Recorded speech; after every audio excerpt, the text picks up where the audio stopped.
ओम नमः शिवाय। जय श्री कृष्ण। श्रीमद् भागवत महापुराण चतुर्थ स्कंध 24वां अध्याय। पृथु की वंश परंपरा और प्रचेताओं को भगवान रुद्र का उपदेश। श्री मैत्रेय जी कहते हैं, विदुर जी, महाराज पृथु के बाद उनके पुत्र परम यशस्वी विजिताश्व राजा हुए। उनका अपने छोटे भाइयों पर बड़ा स्नेह था, इसलिए उन्होंने चारों को एक एक दिशा का अधिकार सौंप दिया। राजा विजिताश्व ने हर्यश्व को पूर्व, धूम्रकेश को दक्षिण, वृक्ष को पश्चिम और द्रवण को उत्तर दिशा का राज्य दिया। उन्होंने इंद्र से अंतर्धान होने की शक्ति प्राप्त की थी, इसलिए उन्हें अंतर्धान भी कहते थे। उनकी पत्नी का नाम शिखंडिनी था। उससे उनके 3 सुपुत्र हुए। उनके नाम पावक, पवमान और शुचि थे। पूर्व काल में वशिष्ठ जी का शाप होने से उपर्युक्त नाम के अग्नियों ने ही उनके रूप में जन्म लिया था। आगे चलकर योग मार्ग से ये फिर अग्नि रूप हो गए। अंतर्धान के नभस्वती नाम की पत्नी से एक और पुत्र रत्न हविर्धान प्राप्त हुआ। महाराज अंतर्धान बड़े उदार पुरुष थे। जिस समय इंद्र उनके पिता के अश्वमेध यज्ञ का घोड़ा हर कर ले गए थे, उन्होंने पता लग जाने पर भी उनका वध नहीं किया था। राजा अंतर्धान कर लेना, दंड देना, जुर्माना वसूलना आदि कर्तव्यों को बहुत कठोर एवं दूसरे के लिए कष्टदायक समझकर एक दीर्घकालीन यज्ञ में दीक्षित होने के बहाने अपना राजकाज छोड़ दिया। यज्ञ कार्य में लगे रहने पर भी उन आत्मज्ञानी राजा ने भक्त भय भंजन पूर्णतम परमात्मा की आराधना करके सुदृढ़ समाधि के द्वारा भगवान के दिव्य लोक को प्राप्त किया। विदुर जी, हविर्धान की पत्नी हविर्धानी ने बर्हिषद, गय, शुक्ल, कृष्ण, सत्य और जितव्रत नाम के 6 पुत्र पैदा किए। कुरुक्षेत्र विदुर जी, इनमें हविर्धान के पुत्र महाभाग बर्हिषद यज्ञादि कर्मकांड और योगाभ्यास में कुशल थे। उन्होंने प्रजापति का पद प्राप्त किया। उन्होंने एक स्थान के बाद दूसरे स्थान में लगातार इतने यज्ञ किए कि यह सारी भूमि पूर्व की ओर अग्रभाग करके फैलाए हुए कुशों से पट गई थी। इसी से आगे चलकर वे प्राचीन बरही नाम से विख्यात हुए। राजा प्राचीन बरही ने ब्रह्मा जी के कहने से समुद्र की कन्या शतद्रुति से विवाह किया था। सर्वांग सुंदरी किशोरी शतद्रुति सुंदर वस्त्राभूषणों से सज धज कर विवाह मंडप में जब भावर देने के लिए घूमने लगी, तब स्वयं अग्निदेव भी मोहित होकर उसे वैसे ही चाहने लगे जैसे शुकी को चाहा था। नवविवाहिता शतद्रुति ने अपने नुपुरों की झनकार से ही दिशा विदिशाओं के देवताओं को वश में कर लिया। शतद्रुति के गर्भ से प्राचीन बरही के प्रचेता नाम के 10 पुत्र हुए। वे सब बड़े ही धर्मज्ञ तथा एक से नाम और आचरण वाले थे। जब पिता ने उन्हें संतान उत्पन्न करने का आदेश दिया, तब उन सब ने तपस्या करने के लिए समुद्र में प्रवेश किया।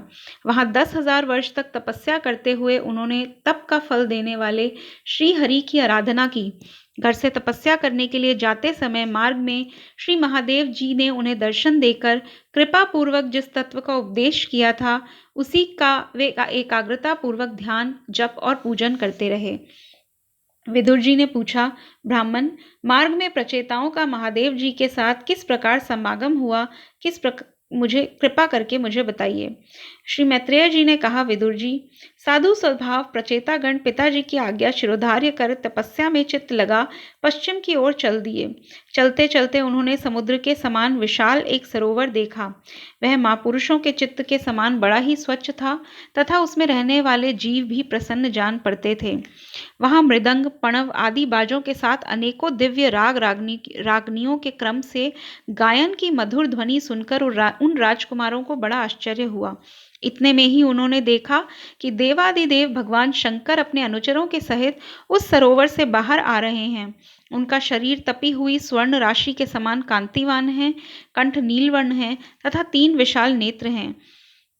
श्री महादेव जी ने अपने दर्शन से उन 10 प्रचेताओं को प्रसन्न किया और महादेव जी बोले, तुम लोग राजा प्राचीन बरही के पुत्र हो, तुम्हारा कल्याण हो। तुम जो कुछ करना चाहते हो वह भी मुझे मालूम है। इस समय तुम लोगों पर कृपा करने के लिए ही मैंने तुम्हें इस प्रकार दर्शन दिया है। अपने वर्णाश्रम धर्म का भली भांति पालन करने वाले पुरुष 100 जन्मों के बाद ब्रह्मा के पद को प्राप्त होता है और इससे भी अधिक पुण्य होने पर वह मुझे प्राप्त होता है।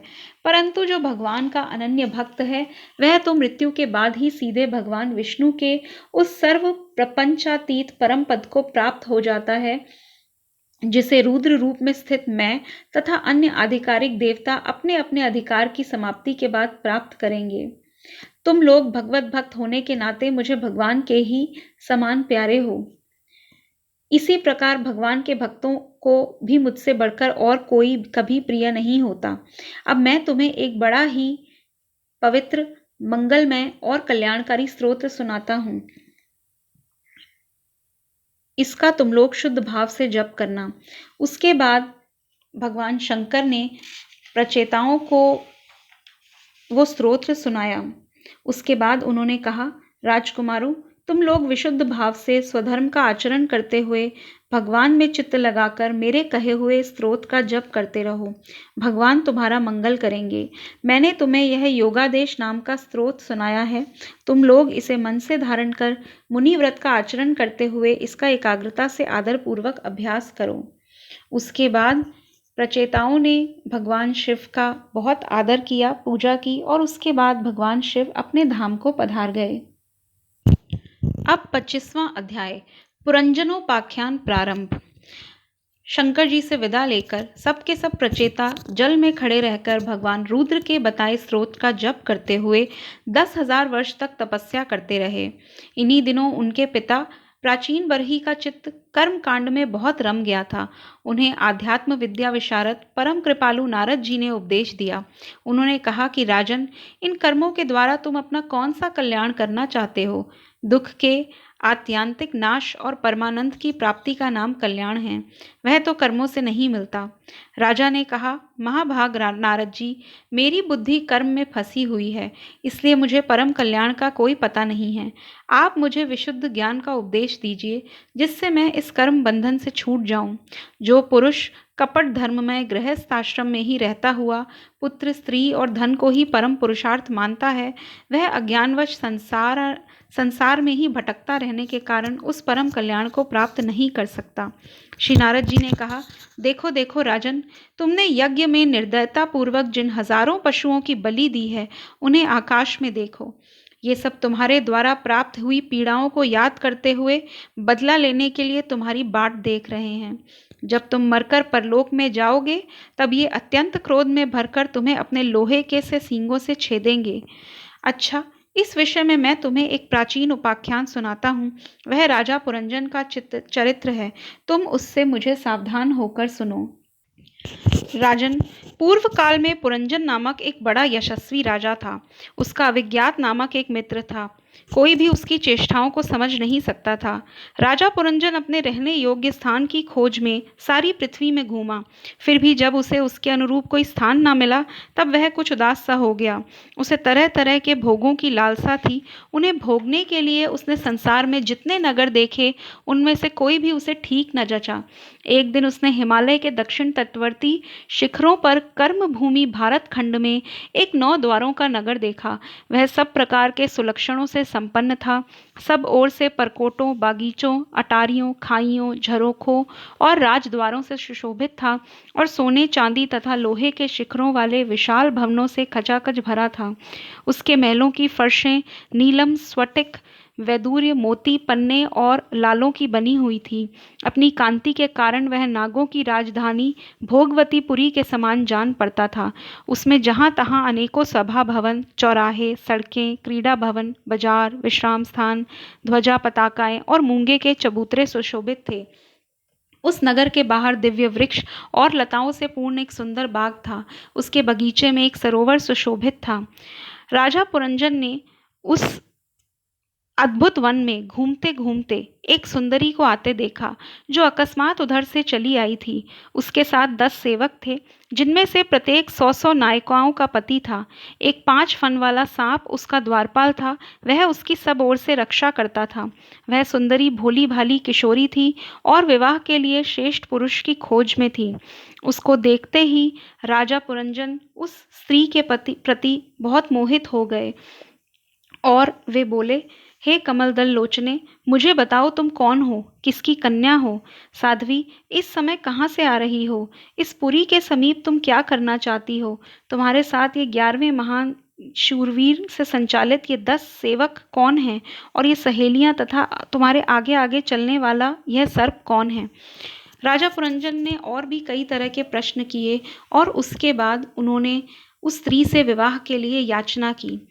तब उस स्त्री ने हंसते हंसते उनका अनुमोदन किया और वह भी राजा को देखकर मोहित हो चुकी थी। वह कहने लगी, नरश्रेष्ठ, हमें अपने उत्पन्न करने वाले का ठीक ठीक पता नहीं है और ना अपने या किसी दूसरे के नाम या गोत्र को ही जानती हूँ।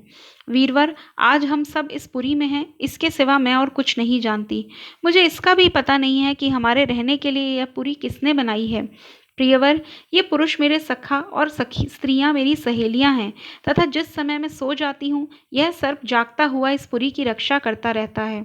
शत्रु दमन, आप यहाँ पधारे, यह मेरे लिए सौभाग्य की बात है। आपका मंगल हो। आपको विषय भोगों की इच्छा है, उसकी पूर्ति के लिए मैं अपने साथियों सहित सभी प्रकार के भोग प्रस्तुत करती रहूंगी। इस 9 द्वारों वाली पुरी में मेरे प्रस्तुत किए हुए इच्छित भोगों को भोगते हुए आप सैकड़ों वर्ष तक निवास कीजिए। भला आपको छोड़कर मैं और किसके साथ रमण करूंगी? वीर शिरोमणि, लोकों में मेरी जैसी कौन स्त्री होगी जो स्वयं प्राप्त हुए आप जैसे सुप्रसिद्ध उदार चरित्र और सुंदर पति को वरण ना करेगी? श्री नारद जी कहते हैं, राजन, उन स्त्री पुरुष ने इस प्रकार एक दूसरे की बात का समर्थन कर फिर 100 वर्षों तक उस पुरी में रहकर आनंद भोगा। गायक लोग सुमधुर स्वर में जहां तहां राजा पुरंजन की कीर्ति गाया करते थे। जब ग्रीष्म ऋतु आती तब वह अनेकों स्त्रियों के साथ सरोवर में घुसकर जल क्रीड़ा करता। जब कभी वह अपने प्रधान सेवक के साथ अंतःपुर में जाता तब उसे स्त्री और पुत्रों के कारण होने वाले मोह, प्रसन्नता और हर्ष से उसका मन भर जाता। उसका चित्त तरह तरह के कर्मों में फंसा हुआ था और काम परवश होने के कारण वह मूढ़ रमणी के द्वारा ठगा गया। उसकी रानी जो जो काम करती वही वह भी करने लगता। वह जब मद्यपान करती तो वह भी मदिरा पीता, जब वह भोजन करती तो वह भी भोजन करता, वो उठती तो वह उठता, वो रोती तो वह रोता, हंसने पर हंसने लगता। कभी वह सुनने लगती तो आप भी सुनने लगता, देखती तो देखने लगता। इस प्रकार वह मूर्ख विवश होकर इच्छा न होने पर भी खेल के लिए घर पर पाले हुए बंदर के समान अनुकरण करता रहता। अब 26वां अध्याय, राजा पुरंजन का शिकार खेलने वन में जाना और रानी का कुपित होना। एक बार राजा पुरंजन को शिकार का बहुत शौक लगा और अपनी प्रिया को बिना बताए ही वह बड़े गर्व से धनुष बाण चढ़ाकर आखेट करने के लिए चला गया। उस आखेट करते हुए राजा पुरंजन ने निर्दयतापूर्वक बहुत से जानवरों का वध कर दिया और उसके बाद जब वो थक गए तब वह भूख प्यास से शिथिल होकर वन से लौटकर राजमहल में आए। वहाँ उन्होंने भोजन किया, स्नान किया, विश्राम किया और उसके बाद उन्हें अपनी प्रिया की याद आई और अंतःपुर में वो अपने प्रिया को खोजने के लिए जब गए तो उन्हें वो कहीं दिखाई ना दी। उसके बाद उन्होंने वहाँ की दासियों से पूछा कि क्या कारण है कि आज हमें अपनी प्रिया कहीं दिखाई नहीं देती। तो दासियों ने कहा, नरनाथ, मालूम नहीं आज आपकी प्रिया ने क्या ठानी है। शत्रुदमन, देखिए, वे बिना बिछौने के ही पृथ्वी पर पड़ी हुई है। श्री नारद जी कहते हैं, राजन, उस स्त्री के संग से राजा पुरंजन का विवेक नष्ट हो चुका था, इसलिए अपनी रानी को पृथ्वी पर अस्त व्यस्त अवस्था में पड़ी देखकर वह अत्यंत व्याकुल हो गया। उसने दुखित हृदय से उससे मधुर वचनों द्वारा बहुत कुछ समझाया, किंतु उसे अपनी प्रेयसी के अंदर अपने पति प्रणय कोप का कोई चिन्ह नहीं दिखाई दिया। वह मनाने पर भी बहुत कुशल था, इसलिए अब पुरंजन ने उसे धीरे धीरे मनाना आरंभ किया। उसने पहले उसके चरण छुए और फिर गोद में बिठाकर बड़े प्यार से कहने लगा। पुरंजन बोला, सुंदरी, वे सेवक तो निश्चय ही बड़े अभागी हैं, जिनके अपराध करने पर स्वामी उन्हें अपना समझकर शिक्षा के लिए उचित दंड नहीं देता। सेवक को दिया हुआ स्वामी का दंड तो उस पर बड़ा अनुग्रह ही होता है। इस तरह से राजा पुरंजन ने उसे अनेक प्रकार से मनाया और फिर बोले, मैं व्यसनवश तुमसे बिना पूछे शिकार खेलने चला गया, इसलिए अवश्य अपराधी हूँ, फिर भी अपना समझकर तुम मुझ पर प्रसन्न हो जाओ। यह अध्याय यहीं समाप्त हुआ। धन्यवाद।